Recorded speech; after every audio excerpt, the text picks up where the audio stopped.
Hello, everyone. This is Gilgamesh. And this episode is going to be a little bit different. This is going to be primarily for people who already understand some Hebrew, who would like to understand how do you read from the Dead Sea Scrolls. So we're going to assume that you have some knowledge of Hebrew as you go through this. This is about reading from an ancient text and understanding how to decipher the handwriting on there and just really making accessible what is already available to you online. The scrolls are online. They're high digitized quality on there, and it is completely accessible to anybody who already knows some Hebrew. So let's get into it here. We're going to be looking at the 1Q Isaiah A scroll, which is also known as the Great Isaiah Scroll. It's housed in the Israeli National Museum over in Jerusalem. It is the largest and most complete of any biblical text that we have among the Dead Sea Scrolls. It is 734 centimeters long. It was one of the original 7 scrolls that was found in the first cave back in 1947, and it was written about 150 years BCE. This is an incredibly old, over 2,000-year-old document here that is one of our best ways to see into like the book of Isaiah and understand how the text has changed. As we read today, I am going to be looking at the beginning of Isaiah chapter 2, a very famous part of Isaiah. And so I thought that would be appropriate here. It's not very hard Hebrew. And so I thought that would also be very appropriate for people who are just trying to get into and decipher this kind of handwriting. As we look at the scroll, this is it. Not the whole thing, but this is just the section we're going to look at here. And this is just screenshots taken from the online source of the scroll. I'll give a link down in the description where you can find the same document here. You can see it's very legible. It's very clear. There are some holes in it, especially here at the beginning. There's a couple of big ones. But for the most part, we have the whole thing. We're going to zoom in a little bit here to the section that we're interested in. And you can see here, this is going to be the area that we're looking at here in the second column, right after this first paragraph break. We're going to go in a little further. And here you can see that we're getting down to where we can really see the details pretty well as we look across here. And you can recognize a lot of these letters as the same letters that are used in modern Hebrew. I want to get in as far in as we possibly can. So I'm going to take this to the maximum zoom level here. In some ways, this would be much more convenient if we could keep it where we could have an entire column on the screen. But I'm going to go down to where we're going to look at it sort of half a column at a time, because we're going to zoom in that far just so we can get a very good look at the letters with this. And so this is us zoomed in on that area, the first half of the column. And then down below, I have placed a modern typeset of what you are seeing on the text here to help guide you on this. And there's a couple of things that I would point out here. Our first word here is hadavar, the word. And look at your hey here. There's perhaps an easier one to see over here. This is also a hey. You have this little knot up at the top here, and you notice that it comes all the way over past the second leg of the hey here. A modern hey has this simple right angle and then a little part here that doesn't touch the top. Well, in the Dead Sea Scrolls, it does touch the top, but this part here has an exaggerated overhang, and that's how we tell that it's a hey. If you look at the het here, which is a very similar letter, that in modern Hebrew, the big difference is that this leg does touch the top. Over here, you can see it looks sort of like a het, but we have 2 little points on the top here that help us identify that this is a het and not a hey. Likewise, the zayin here looks mostly like a straight up and down line, but if you look here, there's a slight bulb at the top. That is different than what we will see with a vav when we get to that. Well, actually, there's a vav over here. Well, a vav over here has a little bit of a hook at the top. It is hard to tell some of these apart, but it's not impossible, and it just takes a little bit of practice. So we come over here, we have Hadavar Asher Chazah Yeshaya bin Amoz. That's the first line there, and you can see here each of these is readable as you compare it to a modern typeface. And this means the word which envisioned Isaiah, son of Amos, all concerning. And then we look at the second half of our column here. We have a little bit of overlap here, concerning. And notice the lameds here. They go way up above the line and have this kind of exaggerated loop at the end. This is typical of a lot of handwriting styles in Hebrew. The lamed is often very exaggerated.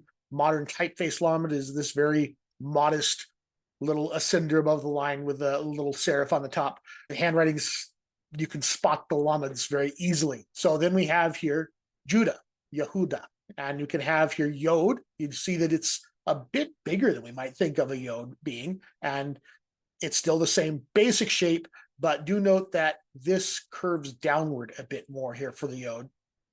Then we have our Hays with the exaggerated top here, and then we have our Vav, a little bit hard to see this Vav, but that is a Vav here. Then we have our Dalet, and a little hard to see on this one, but the Dalet has two little top knots on the top here as well, similar to how the Het does, to help make it clear from it being a Resh. So Yehuda, Yerushalayim. Here we have a Vav and a Yod next to each other. Vav has a very nicely formed hook at the top here and is a little bit longer, a little bit more straight up and down. The Yod's a little bit more angled and is shorter. But yeah, those two look a lot alike. And then right next to it is a Resh, which could also be thought of as looking a bit alike as well. The Resh does have a little knot up here at the top, similar to what the Dalet had, but it does not have one at the back. So that's how you tell a Resh from a Dalet. And then we have another Vav over here with a hook. Sheen looks like a Sheen. Lamed again with the exaggerated ascender, but notice how short it is too. The lameds don't wind up as long. And notice here the final mem, how big that is.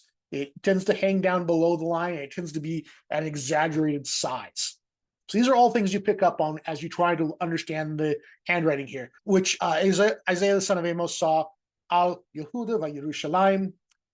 And then this is the start of our second verse here. Vahaya, and it shall be, it shall come to pass. There is no marker for an end of verse. The idea of verse numbers, the idea of vowel points, the idea of the various cantillation markings, all much later that they come in. This has no indication of where one verse stops and where one verse begins. So that's all modern interpretation. So we start here with verse 2, no indication that we're going into a new sentence. Vahaya, and it shall be. We drop down to the next line here. Ba'acharit hayamim. Again, you have a nice example of the Het here. Here's our Tav. We have a little foot on it here. Hayamim, again, we have the very exaggerated Mem Sofit here. Nachon, the Noon. Notice the Noon does not have a top to it like a modern Noon does. It's just this lower part here. This marking down here is part of a lamed from the line below, so don't get confused by that. But it's this sort of right angle here without a real top on it. There might be a little bit of a serif or something happening at the top there, but not much of anything. It's mostly just this right angle here. And then what's really interesting here is our Kaf. Look how short this thing is. But the Kaf has these two little top knots on it here, just like we saw in the Dalet, just like we saw in the Het. This is what makes the Kaf and not a bet. And so our modern Kafs tend to be rounded on the top. And on the bottom, but here they are pointed, and that's what makes it a Kaf. Now the Vav here mostly lost because of this crack that is going right through the text here. You can kind of see that it's there, but it's hard to see. But then our Nun Sofit, notice that it has a bit of a curve to it here. It's got this little squiggle to it, and it goes down below the line. So this is how you see a Nun Sofit. So Nachon Yiyeh, and here we have Yod Hey, the simple to be verb. But again, our Hays have this exaggerated part across the top. Har Beit Adonai. So we have here Har, and then Beit. The Yod here is kind of large, and it kind of blends in a little bit with the bottom of the Bet there. So you do have to realize the Yods tend to be a bit bigger in this handwriting. And then our Tav is pretty straightforward. That's that part. Let's skip to the other Har Beit. And then here's the Tetragrammaton that we didn't quite have on our other screenshot here. Yod Hey Vav Hey, and then we have here Barosh Harim. Sorry, I'm saying the Masoretic text. We have here Barosh Harim, and so this is one of our variants here. We have here Barosh, and this is kind of to be expected here. But then notice there is only one Hey at the beginning here. We have the Hey, which forms right there, and then we go right into the Resh Yod final Mem. So Barosh Harim. So a little different than the Masoretic text. Then we have Vanisa, and again, we can see the Noon here doesn't really have a top to it. and Aleph is a little bit obscured again by the crack. Vanisa and was lifted up. So this was the mountain of the Lord's house shall be established in the top of the mountains. Vanisa and lifted up. Migbaot v'naharu. This one's a fun one. So from the hills, and they shall flow. So we have here the gimel, very interesting look to it. We've got sort of this slash going this way, and then the foot comes out here. So it's got the general shape of a gimel, but it's a little bit different. Our bet here, and then our ayin. Notice how small the ayin is. It's rather small there. Then we have a vav here, and then a tav, and then we have here our vav, our noon, our hey, our resh, and our other vav here. Now, this is a fun little variant here. This isn't the same word as we have at all. In the Masoretic text, it is Aleph, Lamed, Yod, Vav, Elav, 2. But in Micah, it is Ayin, Lamed, Yod, Vav. And this seems to be following Micah here because that seems to clearly be an Ayin and not an Aleph. And so we have Ayin, Lamed, and then we don't have Yod, Vav here. We seem to have Vav, and this seems to be a Hey, and then a Yod, which is not a form we really have.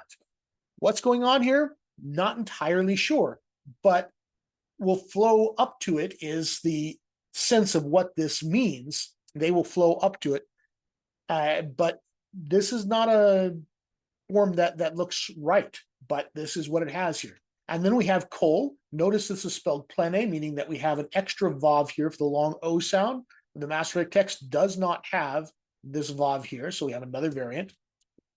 And then we have hagoim. And notice this is spelled a little differently too. We have our hey here with the exaggerated bit here. We have the gimel, which is this interesting sort of swish back this way, and then the foot. And then we have vav, aleph, yod, mem, sofit. This aleph is unusual. It's just helping us understand how this was being pronounced. These extra letters are to help understand how they pronounce it. And one of the things about the Dead Sea Scrolls is we can get more of an idea of how they pronounced Hebrew at this time. So as we go to the second half of this here, we have the end of Goyim here, and then we have Vahalku, and we have here the Vav, Hey, Lamed, really damaged cough there. It's there, but it's hard to see. And this looks kind of like a yod, but notice how the yods have a much more exaggerated hook on them. It's part of why this really does seem to be a vav, even though it seems a bit on the short side. Handwriting. You're going to have to realize there is a certain amount of ambiguity. And then we have our ayin, again, a little bit obscured by the crack. Mem, yod, mem, sofit. Amin. And many people shall walk or go. Then we have, well, I didn't get the many here. Here's Ravim, many. Resh, bet, yod, mem. So many people shall go. Va'amru, and they shall say. And here we have a little bit of a curve on the end of the vav, which is kind of unusual. Don't know if that was just the slide of the hand or if that's, but it's an oddly formed thing. And this is just part of what you get with handwriting, is that some things are oddly formed. We even have the ability to tell one writer from another based on the handwriting of this, which is kind of interesting. So let's drop down to the next line, and they shall say, Lechu. We have here our Lamed, and it goes way up above the line. We have our Kaf, which again is rather short, but it has these two little knots on the top. We have the Vav, Noon. Again, there's no real top to the Noon. And then we have the Ayin, Lamed, again, exaggerated top here. And the Hey is kind of obscured by the crack here, but you can see the major outlines of it. El, Bait, Elohe. So we have here the Aleph is a little bit obscured by the crack. Lamed, Vav, Hey, Yod. And then we have Yaakov. So we have here Yod, Ayin, Kof, which unfortunately is really obliterated by that crack, but you can see it's pretty much like a modern Kof. Vav, Bet. And then as we move to the second half of the line, here's where we're at, Yaakov. And we have here Vav, Yod, Resh, Vav, Noon, Vav. And so this has an extra vowel in it from the Masoretic text as well, which is interesting. The Masoretic text is Vayorenu, And we have here the long O appears to be after the resh, whereas it kind of be expected to be before it. So Vayoronu, but we do have a vav here that is an unexpected location. Madarakav, we have here the mem, we have the dalit with the two little dots on the top. We have right next to it the resh, which does not have a little top knot here. And then we have the kaf, which has the two top knots. And do notice the kaf tends to go down below the line as well. That's another indicator that this is a kaf. And then we have the yod, and we have the vav. And again, this vav, like the other one, seems to have a bit of a curve, extra curve to its hook here. And then we have vav, nun, aleph, lamed going up above the line here, kaf, hey. And in the Masoretic text here, you have vanelcha, but this aleph here is extra. And it's, again, surprising. And so part of this is, again, helping us understand how the Hebrew would have been pronounced in this late Second Temple period. And so the aleph here, vanelcha, it's just giving us a little bit more idea of what vowels they're using. Maybe it was vanalka rather than vanilka. Hard to say. Then we have here bet. Aleph is unfortunately obscured by the crack there a little bit, but you can see the major outline of it. Vav, resh, het, tav, yod, vav. They got a little bit carried away with what they could fit on this line, and it got a little bit smaller and kind of tilted a little as it got to the end. So, yeah, not the incredible precision that we see sometimes with later Hebrew scribes. This is a bit more primitive in some ways, but there it is. Ba'or Chotav in his paths. This aleph is especially interesting because this comes from halach, and I didn't expect to see the hay there rather than aleph, but and we shall walk in his ways. And here I ran out of room on my screenshot, so we went above the line rather than above. But here we have kaf with the kaf down here, yod, and then an aleph. Again, that's kind of interesting. This is our word ki, and this is the famous line that you'll see on a Tanakh from the Koran publishers or anything like that. Ki, 4, but an extra aleph on the end here. Matzion. And this line, unfortunately, gets a little hard to read. The ink's a little faded. We have the mem here clearly. Here's the tzadi, very nicely formed tzadi. And then we have our yod, vav, nun, sofit here. Each one gets a little longer. And so we have our yod here. We have our vav, which looks an awful lot like our yod. And then we have our nun sofit, where again, you can see this extra little curve to the nun as it comes down. Tetse. And then we have here the tav. Hard to make it out as a tav, but it is. This is a tzadi, but I don't know that I would know it was a tzadi if I didn't know it was a tzadi. And then we have an aleph on the end here. And then we have the word Torah. So we have the foot on the tav there, clear, vav, resh, a, and then davar, nice, easy to read one there. And then we have the tetragrammaton here, which we have here, big ol' yod, and then hey, vav, hey. And then our final word, unfortunately, is obscured. We have here mim, yod, resh very clearly, and this looks like a vav, but then whatever was after it, the ink has faded away and is lost. It obviously is Mirushalayim. So, Ki Matzion, Teitze Torah, Devar Adonai, Mirushalayim. There it is. Therefore, from Zion shall go forth the law, and the word of the Lord from Jerusalem. That's our first 3 verses of Isaiah, and there it is, read off of a 2,000-year-old scroll, our oldest copy in existence. Beautiful stuff. I hope this has encouraged you to give it a try and see what you think of your ability to read from the scrolls. If you have a little bit of basic Hebrew background, it's not that hard. It does take some patience.